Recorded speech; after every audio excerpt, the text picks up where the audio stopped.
Abraham ఇంట్లో ఉంటే నాకు సంపద వస్తుంది, అబ్రహాం ఇంట్లో ఉంటే నాకు ఆస్తి వస్తుంది, అబ్రహాం ఇంట్లో ఉంటే నాకు గాడి తెస్తాడు, పశువులు అనుకుంది.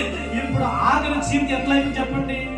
నలుదిక్కులా చెప్పాలి, నలుదిక్కులా మూత పడిపోయింది. ఆదాయం లేదు, సంపద లేదు, అరణ్యంలో ఉంది. నా ప్రియదేవుడు ఎడారి ప్రాంతంలో నీళ్లు లేక తీసుకెళ్ళిన నీళ్లు కూడా ఆవిరైపోయాయి. మొత్తం అయిపోయింది.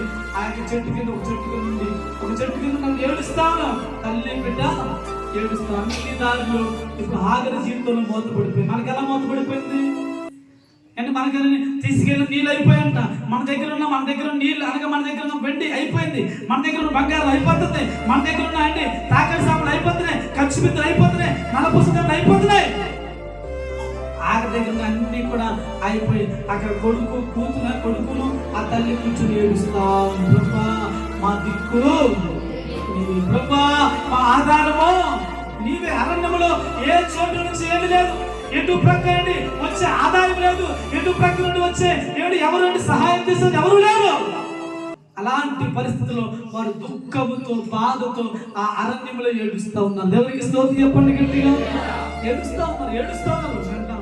ఈ రోజు నేను మీకు చెప్పే మాట కంటే మీరు ఏడవాలి, మీరు దుఃఖించాలి. మీ దుఃఖము సరిగా తోచబడతా ఉంది. దేవునికి స్తోత్రం చెప్పండి గట్టిగా.